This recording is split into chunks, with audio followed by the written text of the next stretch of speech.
नमस्कार, जय महाराष्ट्र. मी दिनेश आरे आणि माझ्यासोबत आमचे सहकारी मित्र अमोल पवार आहेत. त्याचबरोबर हे सगळे या विरार शहरामध्ये काम करणारे एक फ्लिपकार्ट कंपनी आहे. फ्लिपकार्ट कंपनीमध्ये काम करणारे फ्लिपकार्ट कंपनी काय करते, ही फ्लिपकार्ट कंपनी काय करते तर जे काही घरगुती साहित्य जे असतं हे साहित्य जे आहे हे साहित्य लोकांपर्यंत पोहोचवण्याचं काम करते. बरं, हे पोहोचवण्याचा जरिया काय तर हे सगळे रायडर आहेत आणि हे रायडर ज्यावेळी कस्टमरच्या घरापर्यंत जातात त्यावेळी त्या लोकांना पावसामध्ये खाली येण्यापेक्षा त्यांना त्या वस्तू घरी पोहोचवल्या जातात. परंतु ती लोक आहेत की ती घरातून ऑर्डर करतात. ही माणसं नाही आहेत का किंवा ही मुलं नाही आहेत का, ही कोण आहेत हे थोडासा एक आपल्याला सांगण्याचा एक प्रयत्न आहे.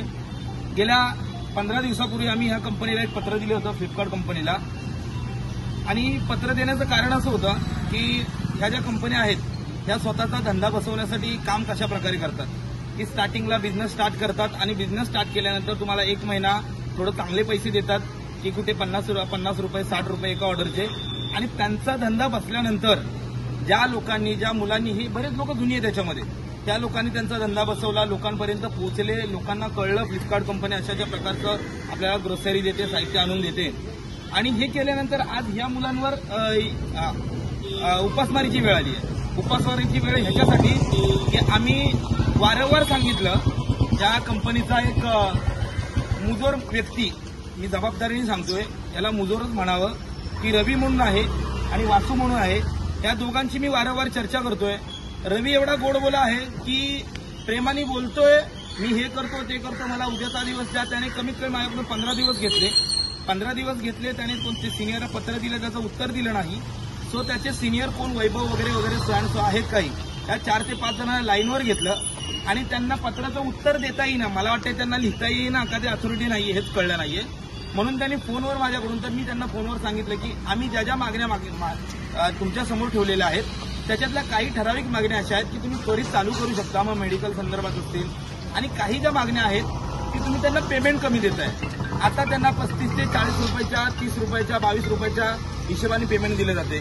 खरं तर तुम्ही स्वतःचा स्वार्थ साधला आणि आज ह्या मुलांना कमीत कमी आता पाहिलं तर 30, 35, 40 जण अजून येत आहेत. असे अनेक मुलं आहेत. तिथले नालायक व्यक्ती, मी जबाबदारीने सांगतोय, हे मॅनेजमेंट जे आहे हे मॅनेजमेंट ह्या मुलांना आता एवढा त्रास देत आहे की डायरेक्ट टर्मिनेट करायच्या धमक्यात टर्मिनेट करतो, तुम्हाला काम करून देणार नाहीये. इव्हन यांच्यावर चुकीच्या प्रकारचे आरोप केले जातात. ही दारू पितात. मला माहित नाही कोण कोण दारू पितं, परंतु ज्या ज्या ठिकाणी आपण खातो तिथे हागण्याचा धंदा कोण करणार नाहीये. आणि असाच प्रकार हे जे मॅनेजर इथला जो रवी आणि वासू ही लोक धमक्या देत आहेत. आमच्या म्हणजे मला असं कळलंय की हे पोलीस स्टेशनलाही जाऊन अधिकाऱ्यांशी भेट, ठीक आहे प्रत्येकाला अधिकार आहे, तुम्ही पोलीस प्रशासनाची मदत घ्या तुम्हाला त्रास होत असेल तर. आम्ही पोलिसांना विनंती करतो की पोलीस हे सत्याच्या बाजूने सत्य घटना ऐकतील. आणि आता मला तर 2 वेळा पोलीस स्टेशन फोन, आज सीएम साहेब येणार होते म्हणून रात्री फोन आला की उद्या सीएम साहेब येणार आहेत तर तुम्ही समोरासमोर येऊन चर्चा करा. त्याच्यानंतर आजही फोन आला की दिनेश तुम्ही एक काम करा, संध्याकाळी या. अरे तुम्ही आमच्याविषयी काय खंडणीच्या केसेस केलेत का आम्ही तुमच्याकडे पैसे मागितले का, तुम्हाला धमक्या दिल्या? तुम्ही खोटी जाऊन कामं करताय. तुम्ही ह्या मुलांना धमक्या देताय की तुम्ही दारू पिताय, तुम्ही आम्हाला मारायची धमकी देताय. मी ह्यांना विचारतो तुम्ही कोणी कोणाला धमकी दिली का इकडे? मग याच्यामध्ये खरा कोण आहे, वासू आहे की रवी आहे? हे किती खरं बोलतात ना खोटं बोलतात तुम्ही थोडंसं सांगा. आता तर आपण इथे बोलतोय परंतु आपली मागणी जी आहे की आम्हाला या ठिकाणी आम्हाला योग्य ते पेआउट पाहिजे आणि पेआउट घेतल्याशिवाय आम्ही शांत बसणार नाही. हे सगळ्यांना सांगतायत की सगळ्यांना धमकी देत आहेत की तुम्हाला ज्याला घेऊन यायचं घेऊन या. एक लक्षात ठेवा, रवी आणि वासू दोघांना मी विनंती करतोय की ह्या सर्वांसोबत दिनेश आयरे आहे. आता अजून कोणाला आणायचं तर ते आणतील, नाहीतर त्यांच्या साईडून अजून कोणाला यायचं ते येऊ देत. तुम्ही पोलीस प्रशासनाला तुम्हाला तक्रार करण्याचाही अधिकार आहे. पोलीस प्रशासनाला आम्हालाही अधिकार आहे तक्रार करायचा. मग तुम्ही लोकांनी ह्या रायडरवर जो अन्याय केलाय तोही आम्ही होता. आज तर सीएम साहेब येणार होते, सो ते आले नाहीयेत. त्याच्यामुळे आम्हाला थोडंसं थांबावं लागलं की पोलीस प्रशासनही कोणत्या ठिकाणी व्यस्त होतं. आम्ही पोलीस प्रशासनाचा मान ठेवलाय. परंतु मी विनंती करतो आणि इशारावजा मी तुम्हाला सांगतो, जर ह्या रायडर लोकांना योग्य तो पेआउट भेटला नाही तर आम्ही कायद्याने नियमाने आम्ही पत्राच्या अनुषंगाने या ठिकाणी आंदोलन उपोषण करणार. जोपर्यंत यांना योग्य तो न्याय मिळत नाही तोपर्यंत आम्ही या ठिकाणी बसून राहणार. राहिली गोष्ट आता एवढी पोरं ही रस्त्यावर आलेत, आपण व्हिडिओच्या माध्यमातून पाहू शकता. ही सगळी म्हणजे एवढे रायडर आहेत, 50 रायडर आहेत. ही लोक या ठिकाणी आलेत. ह्या नालायक फ्लिपकार्ट कंपनीला हे बाहेरचे, आता जर परप्रांतावर गेलो तर मला बरंच काही बोलता येईल, परंतु याच्यामध्ये परप्रांत आणण्यापेक्षा सगळे स्वतःच्या पोटासाठी काम करतायत. यांनी बोरिवली इथून तिथून काय यांचे एसएम फोन जे असतात त्यांच्या पोस्ट ते सगळे घेऊन आलेत. बरं, ह्या टेम्पररी आयडी बनवलेल्या आहेत. आता ह्या कंपनीत एक फ्रॉड सांगतो. ह्या अनेक लोकांचे आयडीचा ओटीपी मागितलेत काही लोकांनी, की तुमचा ओटीपी द्या. म्हणजे ह्या रायडरच्या ओटीपीवर ही यांच्या कंपनीची लोक जी जात आहेत आणि लोकांना ऑर्डर देत आहेत. हे करत असताना उद्या जर ह्यांचा एखादा जो नालायक कोण आहे, कोणी असेल, जे कोण मागवलेत, जाऊन एखाद्या घरात ज्या ठिकाणी फ्लॅटवर अतिप्रसंग केला तर आयडी कोणाचा असणार आहे? ह्याच्यामधल्या रायडरचा. तक्रार ह्या रायडरवर होणार. हे अशा प्रकारचं ही फ्लिपकार्ट कंपनी फ्रॉड करतेय आणि ही कंपनी हे कुठेतरी थांबलं पाहिजे.